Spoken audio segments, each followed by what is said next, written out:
देखो बच्चों, इस क्वेश्चन में भी क्या कहा गया आपसे, एफ एक्स की वैल्यू दे रखी है और एफ डैश जीरो निकालना है। तो पहली नजर में तो ये क्वेश्चन क्या लगेगा कि फंक्शन आपको दे रखा है, इसका डेरिवेटिव कर दो और एक्स को क्या पुट कर दो, जीरो, और बात भी सही है। लेकिन प्रॉब्लम ये है ना कि ऊपर अगर मान लो दो फंक्शन भी होते, चलो फिर भी हम यू इंटू वी रूल लगा के सोच सकते थे, बट तीन तीन फंक्शन है बच्चों, तीन तीन फंक्शन में एक्सटेंडेड प्रोडक्ट रूल लगाओगे तो आप समझ सकते हो कितना लेंथी क्वेश्चन हो जाएगा अगर इसको हम direct u by v rule लगा देंगे। ठीक है, तो आपको ऐसे क्वेश्चंस में क्या करना है, डेफिनेशन का यूज करना है। डिफरेंशिएशन की डेफिनेशन होती है ना, जो फर्स्ट प्रिंसिपल बोलते हैं जिसको, एफ डैश ए की वैल्यू क्या होती है, limit x goes to a f x minus f a upon x minus a, और ए की जगह क्या पुट कर दो, जीरो, क्योंकि आपको तो एफ डैश जीरो निकालना है। ए को जीरो पुट करोगे तो बच्चों ये आ जाएगा, है ना, एक्स माइनस जीरो एक्स होता है, तो यानी कि कुल मिला के आपका इस क्वेश्चन का फाइनल आंसर बच्चों ये है ना, F x minus F zero upon x, और उसकी लिमिट ले लेना एक्स गोज टू जीरो। कहने का मतलब आपको क्या निकालना है, कुल मिला के एफ जीरो निकालना है ना, एफ जीरो निकालो।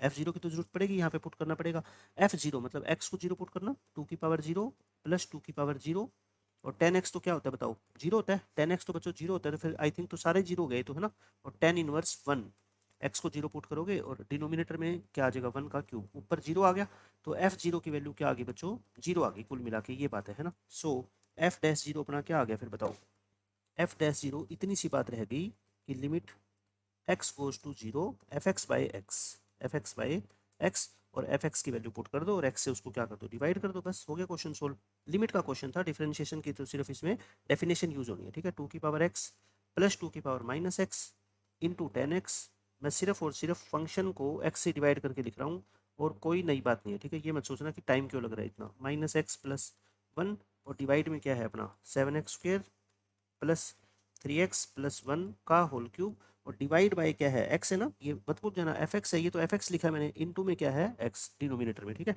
अब आप बताओ मेरे को लिमिट कैसे लेते हो, ये बताओ, ten x by x, limit x goes to zero, ten x by x, ये तो क्या होता है वन, ये तो वन होता है, तो इसको तो छोड़ ही दो, और बाकी में सब जगह एक्स को क्या पुट कर दो, जीरो, बाकी में बच्चों जीरो बाई जीरो फॉर्म तो ये है ही नहीं, तो एक्स को क्या पुट करो, जीरो, तो टेन इनवर्स एक्स को जीरो लिखोगे तो बताओ ये क्या हो जाएगा, वन हो जाएगा ना, और एक्स को जीरो लिखोगे तो ये क्या हो जाएगा, वन का क्यूब, टू की पावर जीरो क्या होती है वन, ये भी क्या होता है वन, टू आ गया, और टेन इनवर्स वन कितना होता है बच्चों, पाई बाय फोर होता है ना, टेन पाई बाय फोर की वैल्यू वन होती है, तो टू इंटू रूट पाई, और फोर का रूट कितना होता है टू, टू से टू कट गया, तो आंसर क्या आ गया इस क्वेश्चन का, रूट पाई। तो इस क्वेश्चन का आंसर आ गया बच्चों ऑप्शन नंबर थ्री। ऐसे दो क्वेश्चन जिसके अंदर फंक्शन की डेफिनेशन यूज हुई है डिफरेंशिएशन की, पिछली बार पूछे गए हैं 2024 में।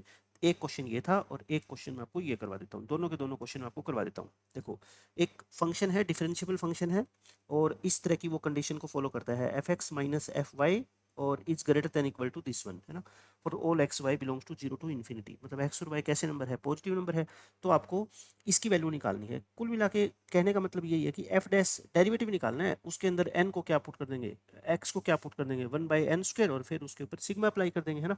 तो यानी क्वेश्चन के अंदर आपको ये गिवन है, f x minus f y is greater than equal to, देखो log x बाय वाई को मैं log x minus log y लिख दूं, अब आपको शक्ल से ही पता लग जाएगा कि इसके अंदर क्या करना पड़ेगा, दोनों तरफ बच्चों डिवाइड कर दो आप इसको x माइनस वाई से, dividing by x minus y, x minus, देखो ये ऐसी शक्ल नहीं है, मैंने क्या लिखा था अभी, limit x goes to a, f dash a की वैल्यू क्या थी, अभी मैं आपको दिखाता हूँ, देखो F x minus f a upon क्या था, x माइनस ए, है ना, यहाँ पे बस a की जगह क्या है, y है, तो फिर बताओ x माइनस ए, ये अंदर जो x और a लिखे हुए डिनोमिनेटर में क्या होते हैं, यहाँ के माइनस होते हैं ना, तो अंदर x और y लिख रखे हैं, तो मैं इसको x माइनस वाई से क्या कर देता हूँ बच्चों, डिवाइड कर देता हूँ, ऐसे समझ गए, और ग्रेटर देन इक्वल टू, ये भी ऐसे ही log x minus log y upon क्या है बताओ, x माइनस वाई, और x माइनस वाई को x माइनस वाई से डिवाइड करोगे तो क्या हो जाएगा, वन हो जाएगा। ठीक है, अब आप क्या कर लो, लिमिट ले लो दोनों तरफ, taking limit both sides, x goes to क्या लिखोगे बताओ आप मेरे को, एज x गोज टू, देखो यहाँ पे अगर a होता था बच्चों, अब पहले बस ये देखो, अगर यहाँ पे a होता था तो x गोज टू क्या करते थे a, अब यहाँ पे a की जगह क्या है y है ना, तो x गोज टू क्या करोगे y, तो फिर ये क्या हो जाएगा बताओ, limit x goes to y f x minus f y upon x minus y greater than equal to, इसके ऊपर भी लिमिट अप्लाई करो, limit x goes to y, और ये है log x minus log y upon x minus y, और plus one, one के ऊपर लिमिट अप्लाई करोगे तो क्या है, वन तो कांस्टेंट है ना, उस पर तो कोई फर्क नहीं पड़ेगा। अब आप मेरे को ये बताओ, ये पूरी चीज़ क्या बन गई, ये कंप्लीट, क्या आपको लगता है कि ये एफ डैश वाई बन गया है ना, आप खुद देख लो, ये एफ डैश ए होता था, बस यहाँ पे ए की जगह क्या है बच्चों, इस क्वेश्चन में वाई है ना, ये तो एफ डैश वाई हो जाएगा। ये ध्यान से देखो, ये भी सेम है बिल्कुल बच्चों, ये बिल्कुल सेम है। अगर मैं इस फंक्शन को जी कह दूं, है ना, ये अगर जी है तो ये जी है, तो फिर ये क्या बन गया बताओ, ये पूरी चीज क्या बन गई, जी डैश वाई बन गई। और जी डैश वाई और जी क्या है बताओ आप मेरे को, log x। फिर log x को मैं जी कह दूं तो इसका डेरिवेटिव क्या होगा बताओ, 1/x। और x को फिर क्या पुट करोगे, y, तो ये क्या हो जाएगा आपका 1/y। समझ गए आप?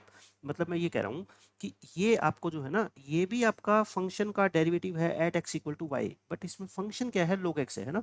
मतलब कि ये आपका कुल मिला के 1/y बन गया। ये बात आपको समझ आ गई क्या? बस ये बता दो मेरे को कैसे आया। देखो मैंने इस log x को क्या मान लिया, जी मान लिया, ठीक है। इसका डेरिवेटिव करूंगा जी डैश एक्स 1/x आ गया, और x को y पुट करूंगा तो जी डैश वाई क्या आ गया, 1/y, है ना।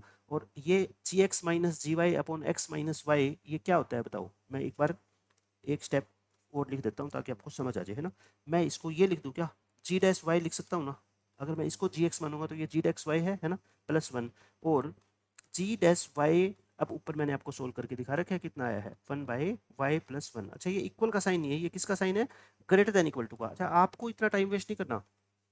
ग्रेटर देन इक्वल टू का मतलब वैसे तो क्या होता है कि ग्रेटर देन होगा या फिर क्या होगा, इक्वल होगा। आप इक्वल मान के चल लेना, है ना, क्योंकि अपने को तो इक्वल मानेंगे तभी तो वैल्यू आएगी।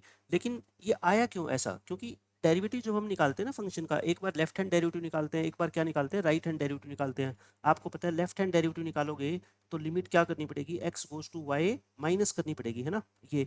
और y माइनस का मतलब क्या होता है कि x की वैल्यू y से छोटी है, x की वैल्यू y से क्या है बच्चों, छोटी है। तो इससे क्या होगा ना, जो ये था ना आपका log x/y था, x y से छोटा होगा या y x से छोटा होगा, तो उसकी वजह से एक बार ये क्या बन जाएगा, एक से बड़ा। अगर x बड़ा होगा y छोटा होगा तो ये वैल्यू एक से बड़ी, और x छोटा होगा y बड़ा होगा तो ये वैल्यू क्या होगी, एक से छोटी। तो इस वजह से इसकी वैल्यू एक बार नेगेटिव आ जाती है, एक बार क्या आ जाती है, पॉजिटिव आ जाती है ना। तो उससे आपको कोई फर्क नहीं पड़ेगा, आपको सीधा क्या लिखना है, बस एफ डैश वाई की वैल्यू को, तो मैं कॉन्सेप्चुअल अंडरस्टैंडिंग के लिए आपको बता रहा हूँ ना, आप सीधा ये लिख देना एफ डैश वाई ये है। तो बताओ मेरे को तो एफ डैश क्या निकालना है, 1/n² निकालना है। तो कितना आ गया, y की जगह क्या डाल दो, n², है ना। एफ डैश 1/n² बच्चों ये आ गया कुल मिला के। तो मेरा आंसर क्या होगा अब बता दो आप मेरे को। आंसर पूछ रखा है इसने, सिग्मा n की वैल्यू 1 से कितनी है, 20, और 1/n² प्लस में 1, ये है ना, सॉरी 1/n²। y को अगर 1/n² डालोगे ना, ऊपर मैंने गलती लिख दी, देखो आप ध्यान से देखो इसको। अगर y की जगह बच्चों 1/n² डालोगे तो 1/y क्या हो जाएगा, n² हो जाएगा ना। भाई y को आप 1/n² पुट कर रहे हो तो फिर ये तो 1/y है, तो 1/y क्या हो जाएगा, n²। तो ये क्या हो गया, n² + 1 हो गया, ठीक है। ये अपना क्या हो जाएगा कुल मिला के आंसर, n² + 1 के ऊपर सिग्मा लगा दो, n² के ऊपर सिग्मा अलग लगा दो, और 1 के ऊपर सिग्मा अलग लगा दो। n की वैल्यू क्या है, 1 से 20, n क्या है, 1 से 20। अब सिग्मा n² तो आपको पता है ना क्या होता है, n + 1, 2n + 1 डिवाइड बाय 6। और 1 कांस्टेंट नंबर है, उसको 10-20 बार ऐड करोगे तो कितना हो जाएगा, 1 × 20। और n को कितना पुट कर दो, 20, 20, 21, 22 जा रही है, कितना आ जाएगा, 41 डिवाइड बाय 6 + 20। तो फाइनल आंसर कितना आ गया, देखो ये 2 पे काट दो, इसको 3 पे काट दो, है ना, 41 + 20, तो ये आएगा आपका 7, और 7 4 जा, और ये 10 से मल्टीप्लाई कर दो। तो आंसर कितना आ गया फाइनल, 2890 आ गया क्या, 7 आ गया, और ये आ गया, हाँ ठीक है, 2890 इस क्वेश्चन का क्या है, आंसर है। तो अच्छा क्वेश्चन था, लेकिन मैंने आसान तरीके से आपको बता दिया कि डेफिनेशन का यूज करके इस क्वेश्चन को हम कितनी आसानी से सोल्व कर देंगे।